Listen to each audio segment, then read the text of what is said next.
Next topic देखेंगे हम लोग प्रिंसिपल ऑफ कैपेसिटर। कैपेसिटर किस प्रिंसिपल पे बेस्ड है वो समझेंगे हम। तो इसके लिए मैंने अरेंजमेंट शो कर रखा है यहाँ पे और आप देख सकते हैं।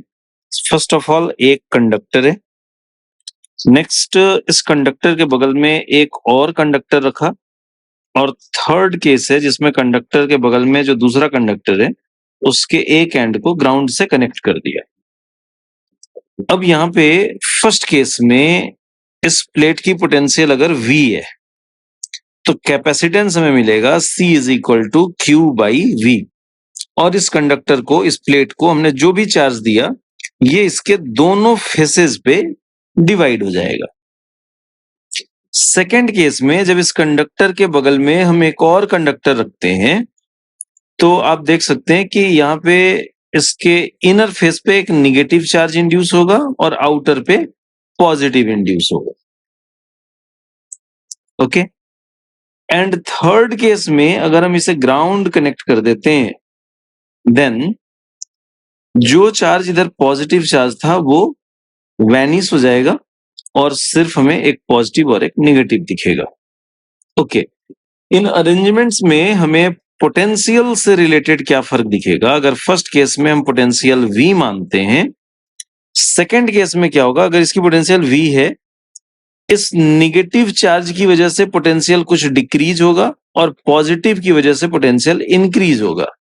बट पॉजिटिव वाला फेस दूर है और निगेटिव वाला फेस अंदर की तरफ होगा। म्यूचुअल अट्रैक्शन की वजह से इस पॉजिटिव के सामने ये निगेटिव आएगा। तो नेट पोटेंशियल डिफरेंस अगर हम सेकंड केस में कुछ V डैश मानते हैं तो ये क्या होगा? इनिशियल जो भी पोटेंशियल थी इसकी वजह से V, इस पॉजिटिव की वजह से प्लस में कुछ और हुआ और इस निगेटिव की वजह से V माइनस। ओके, अल्टीमेटली अब कुछ पोटेंशियल डिक्रीज हो गया और पोटेंशियल डिक्रीज होने की वजह से डिनोमिनेटर अगर डिक्रीज होता है तो result will increase, so C dash will be greater than C। And third case में ये पॉजिटिव चार्ज ग्राउंड को चला गया और अब जो पोटेंशियल डिफरेंस मिलेगा वो कैसा मिलेगा? V minus this V negative. इस निगेटिव वाले का पोटेंशियल सब्ट्रैक्ट होगा क्योंकि इसकी पोटेंशियल निगेटिव होगी और इस बार ये पॉजिटिव वाला टर्म नहीं है तो इस बार पोटेंशियल और डिक्रीज होगा जिसकी वजह से कैपेसिटेंस और इंक्रीज होगा। अगर डिनोमिनेटर डिक्रीज होता है तो रिजल्ट इंक्रीज होता है। तो हमने क्या देखा कि अगर किसी कंडक्टर के सामने एक ग्राउंड कनेक्टेड दूसरा कंडक्टर रख देते हैं तो पोटेंशियल काफी डिक्रीज हो जाता है, पोटेंशियल डिफरेंस, और कैपेसिटेंस काफी इंक्रीज हो जाती है। यही है प्रिंसिपल ऑफ कैपेसिटर। एक्चुअली देखिए, किसी भी कंडक्टर को अगर कोई चार्ज देते हो आप और अगर वो चार्ज एक लिमिट से ज्यादा होता है तो एक फिनोमेना पढ़ा है हमने, कोरोना डिस्चार्ज। कोरोना डिस्चार्ज की वजह से इस चार्ज से, इस कंडक्टर से चार्ज लीक आउट करेगा और एक लिमिट से ज्यादा ये चार्ज एक्यूमुलेट नहीं कर सकता। फर्दर अगर हम किसी कंडक्टर के पास ग्राउंड कनेक्टेड कोई दूसरा कंडक्टर रख देते हैं तो इनके बीच का पोटेंशियल डिफरेंस डिक्रीज हो जाता है जिसकी वजह से कैपेसिटेंस इंक्रीज हो जाता है और चार्ज होल्डिंग कैपेसिटी बढ़ जाती है। तो प्रिंसिपल ऑफ कैपेसिटर क्या कहता है कि अगर कोई ग्राउंड कनेक्टेड कंडक्टर किसी चार्ज कंडक्टर के पास रख दिया जाए then potential difference between conductors decreases and hence charge storing capacity of conductor is increased. This is principle of capacitor. Next अब हम थोड़ा सा और डिस्कस करेंगे यहाँ पे कि किसी कंडक्टर की कैपेसिटेंस किन बातों पे डिपेंड करती है।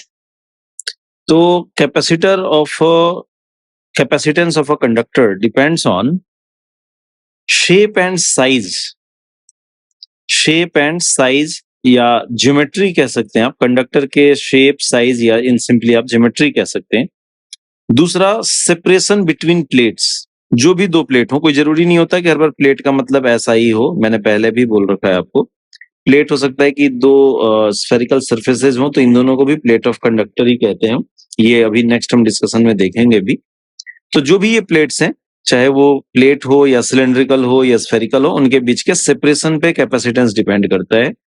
Then it depends on surrounding medium. Medium का भी इफेक्ट होता है, और मीडियम का इफेक्ट हम डिटेल में डिस्कस भी करेंगे आगे। And presence of other conductors near by, जो प्रिंसिपल ऑफ कैपेसिटेंस में हमने अभी अभी देखा कि किसी कंडक्टर के बगल में नियर बाई रीजन में प्रेजेंट होने से कैपेसिटेंस अफेक्ट होता है।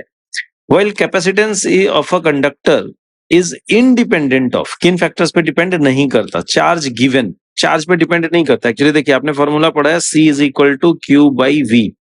यहां से आपको लग सकता है कि चार्ज इंक्रीज होने से कैपेसिटेंस इंक्रीज होगा, बट ऐसा बिल्कुल भी नहीं है। कैपेसिटेंस इन फैक्टर्स पे डिपेंड होता है। और अगर आप इस फॉर्मूले के अकॉर्डिंग सोचेंगे तो बेसिकली क्या होगा, अगर चार्ज इंक्रीज करेंगे तो पोटेंशियल इंक्रीज होगा, कैपेसिटेंस सेम रहेगा। Then it is independent of potential difference. Potential difference पे भी डिपेंड नहीं करता। अगेन मैं कहूं कि अगर पोटेंशियल डिफरेंस इंक्रीज हो रहा है तो बेसिकली चार्ज इंक्रीज हो रहा है, कैपेसिटेंस इंक्रीज नहीं हो रहा।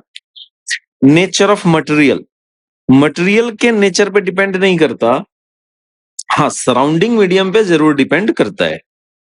एंड थिकनेस ऑफ कंडक्टर पे भी ये डिपेंड नहीं करेगा। जो प्रेजेंस ऑफ अदर कंडक्टर, इसके सराउंडिंग में दूसरे कंडक्टर के प्रेजेंस पे तो डिपेंड करेगा, थिकनेस ऑफ कंडक्टर पे डिपेंड नहीं करेगा।